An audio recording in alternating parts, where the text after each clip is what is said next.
Salut, je suis vraiment heureuse que tu sois ici avec moi aujourd'hui. Dis-moi, tu t'es déjà regardé dans le miroir et tu t'es demandé, est-ce qu'il est trop petit? C'est une question qu'on garde souvent pour soi, mais qui peut habiter l'esprit d'un homme pendant des années. Et si je te disais que tout ce que tu crois savoir sur la taille est peut-être faux? Aujourd'hui, on va parler de cette peur silencieuse que beaucoup d'hommes portent sans jamais en parler. On va aussi voir ce qui compte vraiment dans le plaisir, la connexion et la confiance sexuelle. Oui, il existe une moyenne, mais la vérité va bien au-delà d'un simple chiffre. Alors reste avec moi jusqu'à la fin, ce que tu vas entendre pourrait bien changer ta façon de te voir. Et si ça résonne pour toi, abonne-toi à la chaîne, aime la vidéo et active les notifications. À un moment ou un autre, presque tous les hommes se sont déjà demandé en silence, et si ce que j'ai n'était pas suffisant? Ce doute, discret mais persistant, peut laisser une empreinte profonde sur la confiance. Bien souvent, il ne vient pas d'un vrai problème, mais d'une comparaison injuste avec ce qu'on voit dans les films pour adultes, dans les vestiaires ou sur les réseaux sociaux. Et une fois que cette inquiétude s'installe, elle influence subtilement la manière dont on habite son propre corps. La réalité, pourtant, est bien plus rassurante. Selon les études les plus fiables, la moyenne en érection se situe autour de 13 cm. Autrement dit, la grande majorité des hommes sont dans une zone parfaitement normale et fonctionnelle. Mais comme cette information est rarement discutée ouvertement, beaucoup grandissent en pensant qu'ils sont en dessous, alors qu'en réalité, ils n'ont rien d'anormal. Ce malentendu n'est pas sans conséquence. Certains évitent l'intimité, craignant le jugement. D'autres perdent leur assurance au moment crucial. Et beaucoup finissent par associer leur corps à un sentiment de gêne ou d'échec. Cette insécurité peut même se glisser dans les gestes du quotidien, la posture, le ton de voix, la façon de marcher. Elle isole, peu à peu, et ronge l'estime de soi. Mais il existe un chemin de retour. Il ne passe ni par des chirurgies douteuses, ni par des promesses miracles. Il commence par un changement de regard, redéfinir ce qu'est le plaisir, se reconnecter à son corps, comprendre ce qui est réellement normal. Ce que recherchent les partenaires, ce n'est pas une mesure. C'est une présence, une écoute, une attention sincère. S'accepter, ce n'est pas abandonner. C'est se libérer. C'est cesser de vivre sous le poids invisible du jugement. C'est retrouver une sexualité plus vraie, plus tranquille, plus joyeuse. Ce n'est pas la taille qui fait l'homme. C'est la manière dont il se connaît, s'assume et choisit d'aimer. Peu d'hommes le savent, mais le stress peut modifier l'apparence même de leur sexe. En période de tension, le corps entre en mode urgence, il redirigeait le sang vers les organes vitaux, diminuant l'irrigation des parties génitales. Le pénis paraît alors plus petit, plus rétracté, un changement temporaire mais souvent mal interprété. Ce n'est pas une panne. C'est un réflexe de protection. Il ne s'agit donc pas d'un dysfonctionnement, mais d'une réaction biologique normale. Le stress, la peur de mal faire, un conflit ou même une simple fatigue mentale peuvent suffire à activer ce mécanisme. Et quand le sang quitte les zones non prioritaires, le sexe réagit comme n'importe quel muscle peut irriguer, il se contracte. Ce phénomène est fréquent, mais rarement expliqué. Le danger, c'est la spirale de l'angoisse. L'homme observe ce changement, s'inquiète et le stress augmente. Le corps se contracte encore plus, aggravant l'effet initial. C'est ainsi que naissent des blocages durables, perte de libido, troubles érectiles, repli sur soi. Le corps n'est plus perçu comme un allié, mais comme une menace ou une source de déception. Pour sortir de ce cycle, il faut d'abord apaiser le système nerveux. Cela passe par des gestes simples, ralentir, respirer profondément, bouger doucement, dormir mieux.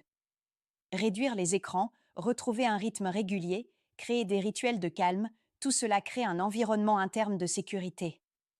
Et quand le corps se sent en confiance, tout redevient fluide, y compris la forme du sexe. Ton corps n'est pas brisé. Il est juste sur la défensive. Il a besoin d'être entendu, pas corrigé. Et plus tu le traites avec douceur et patience, plus il reprend confiance. C'est ainsi que reviennent le désir, la détente et la vraie puissance.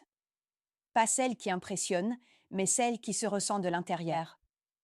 Beaucoup d'hommes sont obsédés par la longueur de leur sexe, mais ignorent un facteur essentiel, la sensibilité et le contrôle. Un pénis plus grand ne garantit rien si l'érection ne tient pas ou si l'éjaculation arrive trop vite. Dans l'intimité, ce qui compte vraiment, c'est la capacité à être présent, à ressentir pleinement et à partager ce plaisir avec conscience. La sexualité n'est pas un concours. Elle repose sur la connexion, la respiration, le rythme et l'attention portée à soi et à l'autre. Les hommes qui développent cette conscience corporelle ne donnent pas seulement du plaisir, ils créent une relation, un moment de confiance et d'écoute. Et ce lien transforme chaque rapport en expérience authentique, bien au-delà de la performance. À l'inverse, le manque de contrôle peut devenir source de honte. L'éjaculation prématurée, l'anxiété de performance ou l'érection instable n'ont souvent rien à voir avec un problème médical. Ce sont des signaux d'un corps sous tension, d'un esprit trop exigeant ou déconnecté. Quand le doute s'installe, le plaisir s'efface. Et la peur prend toute la place. La bonne nouvelle, c'est qu'on peut retrouver cette confiance. Des exercices du plancher pelvien, une masturbation plus lente et consciente, des respirations profondes pendant l'excitation, autant de gestes simples pour rééduquer le corps au plaisir durable. Ce n'est pas un don réservé à quelques-uns, c'est une compétence que tout homme peut cultiver. Car au fond, ce que les partenaires retiennent d'un moment intime, ce n'est jamais la taille. C'est la qualité de la présence, la tendresse du geste, la vérité de l'instant. Et cela, aucun centimètre ne pourra jamais égaler. Beaucoup d'hommes passent leur vie à se comparer sans même s'en rendre compte. Dans les vestiaires, sur les réseaux, à travers la pornographie, ils confrontent leur corps à des images idéalisées. Et à force de voir des tailles hors normes, ils finissent par se dire qu'ils ne sont pas assez. Pas assez longs, pas assez larges, pas assez virils. Ce poison silencieux mine l'estime de soi. Le problème ne vient pas de ce que tu vois, mais de la signification que tu y donnes. Chaque comparaison crée une histoire intérieure. Je suis inférieur, je ne suis pas à la hauteur, je ne vaux pas autant. Et cette narration, répétée en silence, devient un poids invisible. Elle isole du plaisir, de la confiance et pousse à se cacher, à éviter l'intimité. Le corps, lui, réagit immédiatement. Il se tend, se rétracte, se protège.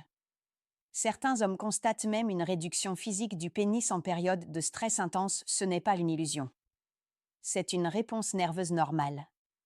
Mais ce mécanisme de défense empêche aussi l'ouverture au désir, la détente et la spontanéité. Un corps sous menace ne peut pas se donner. Pour sortir de cette spirale, il faut changer le regard. Réduire l'exposition au porno, cesser de suivre des contenus qui glorifient des corps inaccessibles et surtout, regarder son propre corps avec neutralité. Ni fascination, ni bégout. Juste attention. C'est ainsi que commence une réconciliation profonde. Tu n'as pas besoin d'être le plus grand. Tu as besoin d'être pleinement là, dans ton corps, sans peur ni jugement. La vraie force naît du respect, pas de la comparaison. Et quand tu tournes enfin le regard vers toi-même avec bienveillance, tout change. Quand on parle de sexualité durable et satisfaisante, la taille est loin d'être le critère principal. Ce qui compte vraiment, c'est l'état global du corps, circulation sanguine, équilibre hormonal, niveau d'énergie, qualité du sommeil, gestion du stress. Une érection ne repose pas uniquement sur le désir, c'est aussi le reflet de ta santé générale. Et c'est là que tu as un vrai pouvoir d'action. Beaucoup croient que le déclin sexuel est inévitable après 50 ans. Mais bien souvent, ce n'est pas l'âge le problème, ce sont les habitudes.